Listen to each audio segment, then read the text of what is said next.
Un saludo a todos mis hermanos, bienvenidos a esta cuarta y última clase de hermenéutica y es básicamente cómo leer la Biblia en su contexto. Entonces, ¿qué vamos a ver hoy? Vamos a aplicar lo que hemos estudiado durante estas tres clases anteriores, vamos a aterrizarlo en la práctica, ¿no? ¿Cómo se ve en el papel? ¿Cómo lo hacemos paso a paso? Bueno, yo más o menos sé qué es el macro, qué son los contextos, estudio de palabras. ¿Qué tal si lo hacemos paso a paso?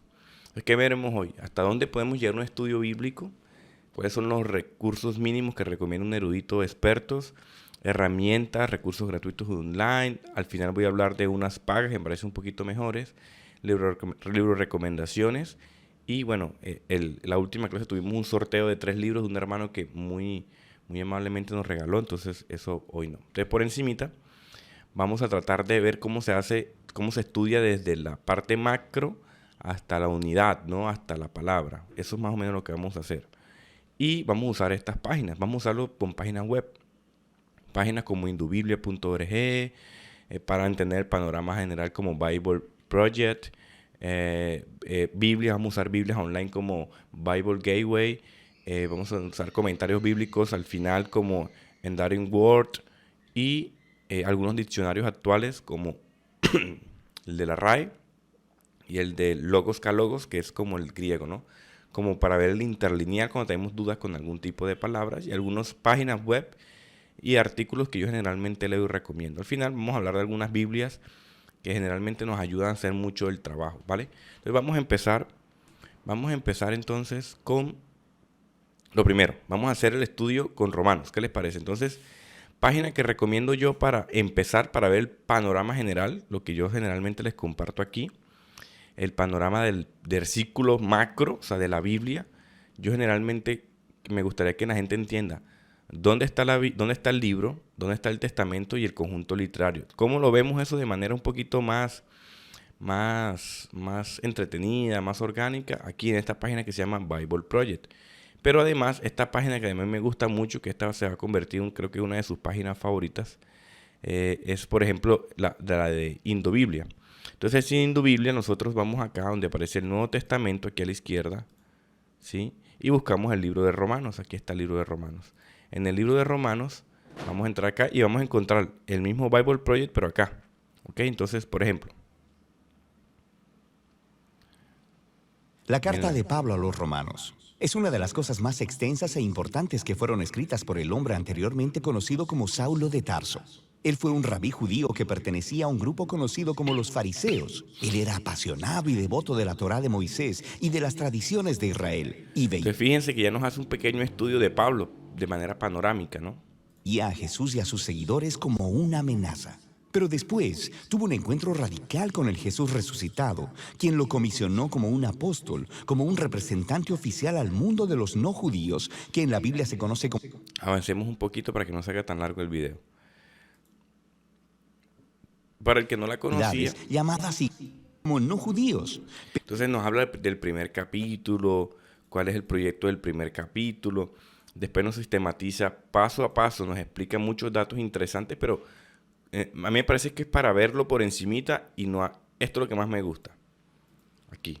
Cómo hace como una explicación macro de lo que está dividida la carta, ¿sí? Entonces ahí por ejemplo, la revelación, revela la justicia de Dios del capítulo 1 al 4. Esto no tiene que ser regla porque muchos comentaristas bíblicos lo dividen de manera diferente. De hecho, los grandes eruditos hacen una distinción completamente diferente.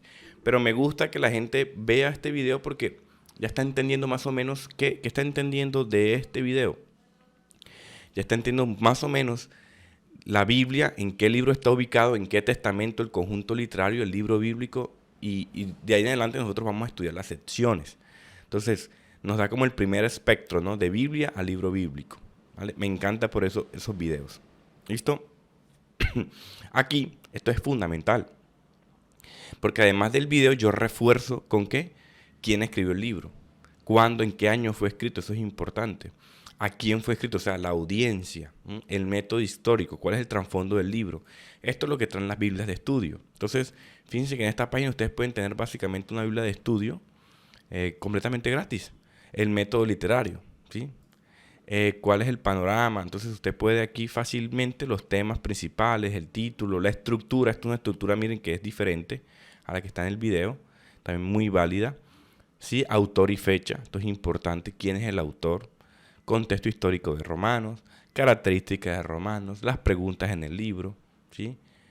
Hay muchas preguntas en el libro. Ustedes tienen muchísimos retos de la interpretación, temas históricos y teológicos, vista panorámica de Romanos, conexiones, importancias en la Biblia, carácter en Romanos.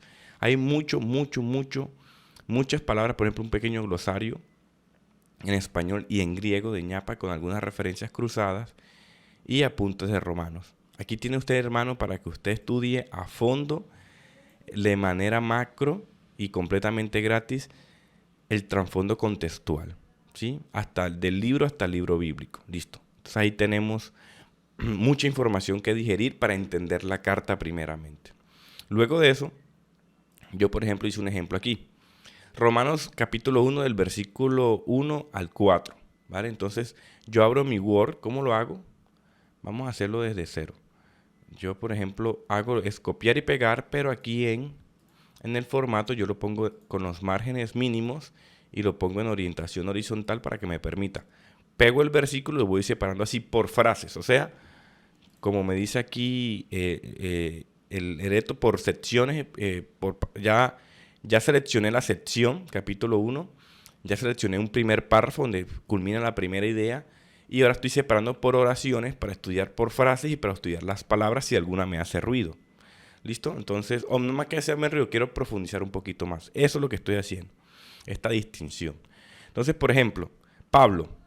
Lo primero que uno tiene que hacer es estudiar quién es Pablo. Si tú no sabes quién es Pablo es importante porque es que inclusive en la teología se estudia y hay muchos libros sobre teología paulina. Entonces, es importante saber quién es Pablo. Aquí también me voy a apoyar en la página de Indubiblia. Aquí obviamente tengo bastante información, pero además de eso, fíjense que más abajito yo veo aquí el apóstol Pablo. Entonces aquí hay muchísimo más para hacer un estudio del apóstol Pablo. Si usted quiere profundizar más, si quiere hacer una enseñanza sobre el apóstol Pablo, sobre su vida, conocer un poquito más, usted puede hacer todo. Mire, la conversión de Saulo, ¿dónde aparece en la Biblia? Bueno, hay mucho de él biográficamente en Hechos. Entonces usted puede hacer todo un estudio de Pablo completamente interesante. Ahí está una película, wow, espectacular. Entonces, eso no lo había visto. Entonces aquí tienes, ¿sí? La unidad semántica primera de Pablo. ¿Cierto? Usted puede hacer, aquí puedo insertar y hacer un comentario y te va a salir esta sección. ¿Listo? Entonces yo aquí voy a profundizar un poco en la palabra siervo. Esta palabra me llama mucho la atención. ¿Qué es la palabra siervo? Bueno, aquí voy a usar otra herramienta. Supongamos que yo quiero saber un poquito más. Voy a esta página que se llama Logos Calogos, ¿cierto? No se preocupen que todas estas páginas van a estar aquí con sus respectivos links para que usted las use. Entonces, en Logos Calogos yo tengo un interlineal. Entonces, por ejemplo, ¿cuál es lo más fiel? ¿Qué es lo más fiel a la palabra siervo, esclavo? Y aquí en este número, me enseñó uno de los hermanos, aparece la definición en su contexto del diccionario Strong, que es un diccionario bíblico confiable, del griego. Dice, esclavo, literalmente o figuradamente voluntario e involuntario, frecuentemente, por lo tanto, sentido calificativo de sujeción o subordinación. ¿Listo? Aquí vuelvo. De ungido. Entonces, fíjense, a mí me gusta mucho el interlineal. Yo tengo uno aquí en libro, pero me ha gustado muchísimo más este porque aquí tengo definiciones. Aquí tengo una vez de ungido. ¿Qué quiere decir ungido? Decir del Mesías, epíteto de Jesús. Jesús, aquí tengo otra vez la referencia de Strong, decir Yehoshua, nombre del Señor y otros 3 israelitas, Jesús.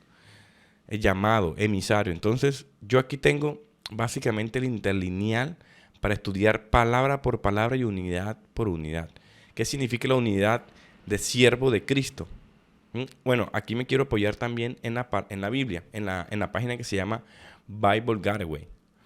Entonces, ¿qué uso yo aquí? Generalmente a veces leo primeramente la primera unidad y lo comparo con diferentes traducciones para que no me vaya de pronto a jugar una mala pasada.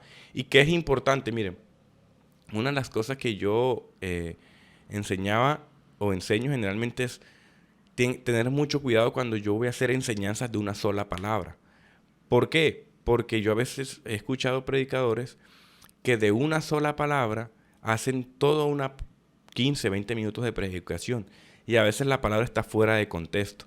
Por eso es muy delicado nosotros hacer énfasis mucho en una palabra si no estamos seguros. Si estamos seguros del original griego, un logos que logos, uno puede extenderse. Pero no recomiendo hacer una enseñanza, una predicación o hacer mucha meditación en una palabra por lo que hemos venido estudiando del carácter de la traducción. Ya la traducción es una interpretación de la palabra. Entonces yo tengo que estar muy seguro, muy seguro. Llamado a ser apóstol, elegido por Dios para ser apóstol.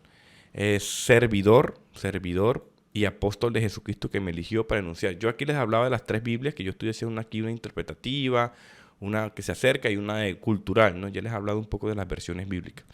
Con eso yo puedo hacer también una profundización de la frase. Llamado a ser apóstol, bueno, siervo de Cristo Jesús. Siervo de Cristo Jesús, aquí me dice la Biblia de las Américas, siervo de Cristo Jesús. En la nueva traducción me dice esclavo de Cristo Jesús. Entonces se pueden ver, en la NTV es un poquito más fiel al griego.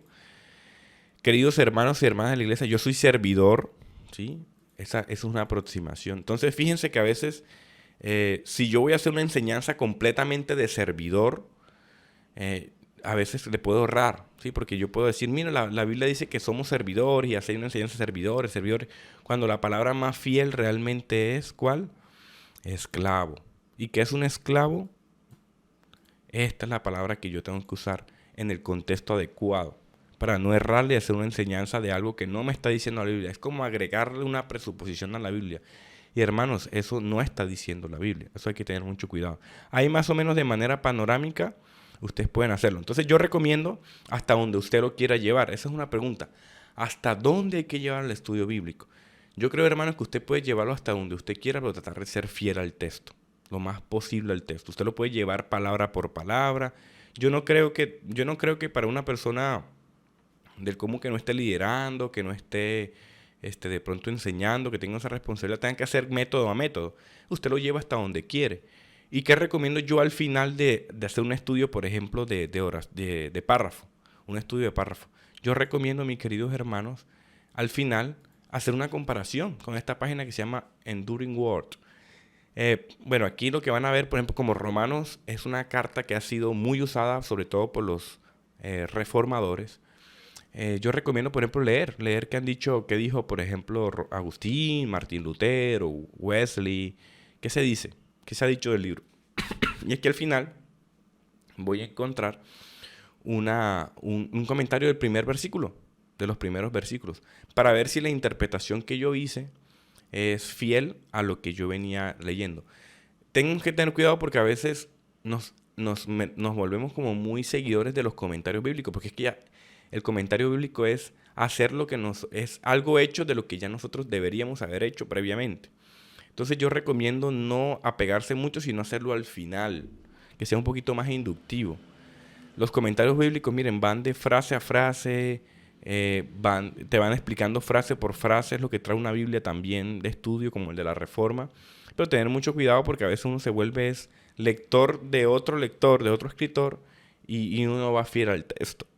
Entonces lo que recomiendan mucho es ser lo más fiel al texto posible y después comparar para ver si mi interpretación de pronto hace un poquito de ruido. Si mi interpretación de pronto, no es como que está alejado de lo que dice la tradición, de lo que dice la tradición interpretativa nuestra, ¿no? Nosotros estamos apegados a tradiciones interpretativas. Al final les quería también compartir estas páginas que yo uso mucho para complementar los estudios en cuanto a algunas palabras. Por ejemplo, yo les explicaba la palabra apóstol. Mucha gente me pregunta en los envíos, ¿existen los apóstoles hoy en día? Bueno, aquí hay opiniones. Usted puede googlear Coalición por el Evangelio, la palabra apóstol. También les recomiendo la página Club de Apologética, que aquí vamos a escribir artículos.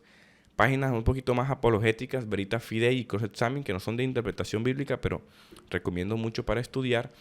Y estas 3 Biblias que yo las distingo por encima, me parece que son Biblias confiables. Matthew Henry es un comentarista bíblico muy confiable. Hay comentarios bíblicos y la editorial CLIE ha hecho un interesante trabajo. La Biblia de la Reforma, que la que yo uso, tiene casi todo el trabajo hecho, pero también con mucho cuidado. Y la Biblia de Estudio MacArthur son Biblias que uno puede comprar que te ayudan mucho al trabajo. Si de pronto no te dedicas mucho a la predicación, a la enseñanza, esto te hace un trabajo muy confiable. Ojo, confiable, pero no infalible, ¿cierto? Sino que ya va con presuposiciones al texto. Esto es importante señalarlo porque tiene doctrinas ya incorporadas. Entonces es como un punto de vista ya de eruditos confiables, pero dejan de ser hombres.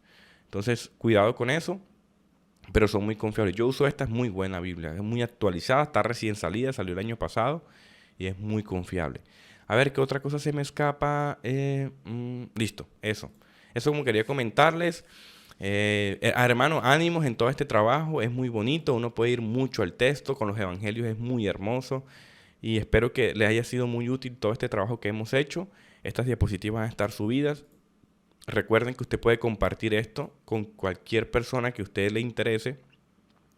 Usted simplemente se va a la página de clubdeapologética.com. Ahí en el enlace, en el inicio, esta página cambia, entonces usted la busca en cursos. Puede buscarla en cursos o en cursos gratis. Aquí aparece el método inductivo. No es método inductivo, sino cómo leer la Biblia en su contexto en base a mis premisas, a mis formas, ¿no? Entonces aquí está la clase 1, la clase 2, la clase 3, todo para que usted estudie. Y hay unos grupitos de WhatsApp que están aquí en la vista general por si usted quiere ahí chatear con algunos hermanos de otros países. A veces se llena, a veces gente entra, sale, hay información, todo eso, ahí está abierto. Hay 700 personas inscritas, lo han hecho. Y bueno, gloria a Dios. Espero que sea de utilidad y bueno, bendiciones mis queridos hermanos, que tengan un excelente día y ánimo en todo en este esfuerzo. Chao, chao.